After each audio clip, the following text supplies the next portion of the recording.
Well, thank you very much for that that detailed introduction to me.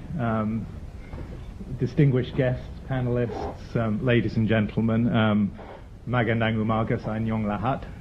It's a very pleasant good morning to you all. Well, my apologies for adopting Filipino time. I just do what my staff tell me to do. Although I was reflecting as I was stuck in the traffic on the way here that as well as green buildings, we also need to be working on green transportation systems here. Anyway, it is a real pleasure to join you at this second forum on working towards a green building rating system.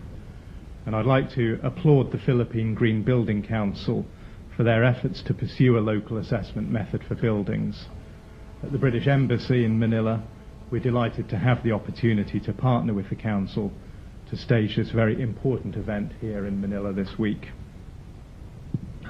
Now, I think these events, the Copenhagen Accord, agreed by a large number of developed and developing country leaders, highlights the urgent need for concerted international action to tackle climate change. The Accord agreed to take action to limit global temperature rises to no more than 2 degrees. It lists commitments to cut emissions by developed countries and actions by developing countries. It introduces real scrutiny and transparency to ensure that emission targets are put into effect. Crucially, the Copenhagen Accord provides $30 billion of immediate short-term funding from developed countries to kickstart emission reduction measures and help the poorest countries adapt to the impacts of climate change. In the longer term, it commits developed countries to work to provide long-term financing of $100 billion a year to be reached by 2020. And that's a figure that was first put forward by UK Prime Minister Gordon Brown last year.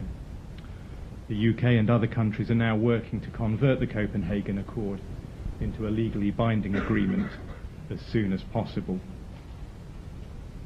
These political negotiations are absolutely crucial, but locally we have to translate the work into concrete action on the ground. This means strong domestic action to transform societies to a low-carbon economy, just as the UK is itself doing through its low-carbon transition plan. For me, effective action on climate change needs to be a public-private partnership. Establishing a local rating system for green construction is a way forward to promote the practice of sustainable site development and improving the use of energy-efficient and green materials, while incorporating and preserving cultural heritage. Globally, the United Nations Environment Programme, or UNEP, estimates that the built environment is responsible for 25 to 40% of energy use, 30 to 40% of the solid waste generation, and 30 to 40% of greenhouse gas emissions worldwide. So we need to focus on the built environment. Because they need less energy than other structures, green buildings help the environment by reducing demand for government to build more power plants. The resulting improvement in resource management practices enable businesses to reduce their waste, requiring fewer landfills, and helping governments maintain cleaner water resources. Actually, not just governments, but the private sector as well.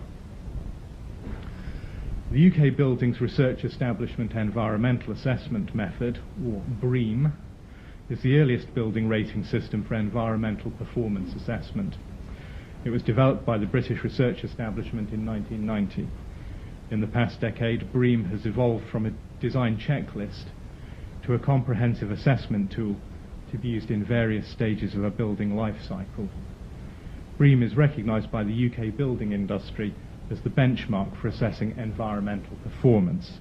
And I'm delighted to say that the British Embassy, located in McKinley Hill in Taguig, was given an excellent rating by BREEAM. Mr. Martin Townsend, the director of BREEAM, has expressed support for the development of a similar rating system in the Philippines, known as Building Ecologically Responsive Design Excellence, or BERDE. He will soon be visiting the country to share best practice and lessons learnt in the United Kingdom. I believe that he'll be able to impart valuable insights to help contribute to the successful development of Verde and its uptake around the country. I know that the forum on Tuesday with the government here was a real success, with a huge turnout of people, with local government entities signifying their commitment to utilise Verde in their cities and municipalities. We welcome this significant step by the government to show its support in responding to climate change and to promote a more sustainable environment in the country. Today we're also seeking the same support from you as leaders of the corporate sector to sign up and be counted as an organisation that employs sustainable practices. Ladies and gentlemen, the need to reduce our carbon footprint has never been greater or more urgent. We all have a part to play in tackling the challenges of climate change and achieving the goal of a low-carbon economy. The UK stands ready to work together with the Philippines in this respect. I hope today's discussions will further inspire you to be part of this partnership, and I wish you a very productive morning. Maraming salamat.